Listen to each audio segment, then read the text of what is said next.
YSR Congress party నేత హత్యకు గురయ్యాడు. భూమికి సంబంధించిన గొడవల నేపథ్యంలో ఈ ఘటన జరిగినట్లు తెలుస్తోంది. అల్లూరి సీతారామరాజు జిల్లా కొయ్యూరు మండలంలో ఈ దారుణ ఘటన జరిగింది. వైఎస్ఆర్ కాంగ్రెస్ పార్టీకి చెందిన స్థానిక జడ్పీటీసీ నోకరాజు హత్యకు గురయ్యాడు. రోలుగుంట మండలం చటర్జీపురం వద్ద జడ్పీటీసీ నోకరాజుకు 10 ఎకరాల పొలం ఉంది. ఈ భూమికి సంబంధించిన పట్టా కూడా నోకరాజు పేరు మీదే ఉంది. అయితే ఆ భూమిని కొంతకాలంగా అక్కడి స్థానిక గిరిజనులు సాగు చేస్తున్నారు. ఈ నేపథ్యంలో గిరిజనులకు జడ్పీటీసీ నోకరాజు మధ్య కొన్ని సంవత్సరాలుగా గొడవలు జరుగుతూనే ఉన్నాయి. ఇందులో భాగంగానే గతంలో జడ్పీటీసీ నోకరాజుపై గిరిజనులు దాడి చేయడం కూడా జరిగింది. దీంతో నెల రోజుల పాటు ఆసుపత్రిలో చికిత్స కూడా పొందాడు. ఈ ఇరువురి మధ్య గొడవల నేపథ్యంలో స్థానిక పోలీసులు బైండ్ ఓవర్ కేసులు కూడా నమోదు చేయడం జరిగింది. ఇదిలా ఉండగా దీపావళి రోజున జడ్పీటీసీ నోకరాజు తన భూమిని చూసుకునేందుకు ఆ స్థలం వద్దకు వెళ్ళాడు.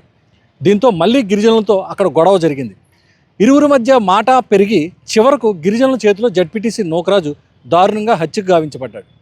ఈ సమాచారం తెలుసుకున్న స్థానిక రోలుగుంట పోలీస్ స్టేషన్ సిబ్బంది సంఘటనా స్థలానికి వెళ్లి కేసు నమోదు చేసి దర్యాప్తు చేస్తున్నారు. జడ్పీటీసీ నోకరాజు మృతదేహాన్ని స్థానిక నర్సీపట్నం ఏరియా ఆసుపత్రికి తరలించారు. ఇదిలా ఉండగా నర్సీపట్నం ఏరియా ఆసుపత్రి బయట వైసీపీ కార్యకర్తలు ధర్నాకు దిగారు. కొయ్యూరు జడ్పీటీసీ నోకరాజు హత్యకు నిరసనగా ధర్నా కార్యక్రమం చేపట్టారు.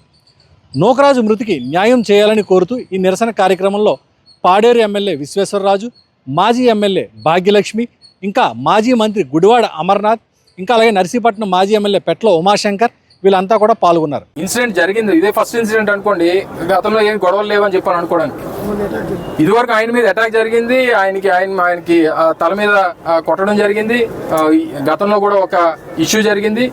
పోలీసుల దగ్గరికి వెళ్ళారు, డిపార్ట్మెంట్ దగ్గరికి వెళ్ళారు. దీనివల్ల అనవసరంగా లా అండ్ ఆర్డర్ ఇష్యూస్ వస్తున్నాయని చెప్పాను అన్నప్పుడన్నా అంటే పోలీసులు చెప్పేది ఏంటంటే 2 పక్కల నుంచి కూడా బైండ్ ఓవర్ తీసుకున్నామని చెప్తున్నారు. అంటే బైండ్ ఓవర్ చేసినా సరే భయం లేనటువంటి పరిస్థితిలో వారు ఉన్నారు అనేటువంటి దానికి, అంటే లా అండ్ ఆర్డర్ ఏ రకంగా ఉంది అనేటువంటి దానికి, లా అండ్ ఆర్డర్ అంటే భయం ఉందా లేదా అనేటువంటి దానికి ఇది ఒక ఉదాహరణ. సో డెఫినెట్గా ఇందులోనే పార్టీలు తీసుకురావడం కానీ నాకైతే ఇది రాజకీయం చేయాలన్నటువంటి ఆలోచన కానీ అసలు ఆ ఉద్దేశం కూడా లేదు.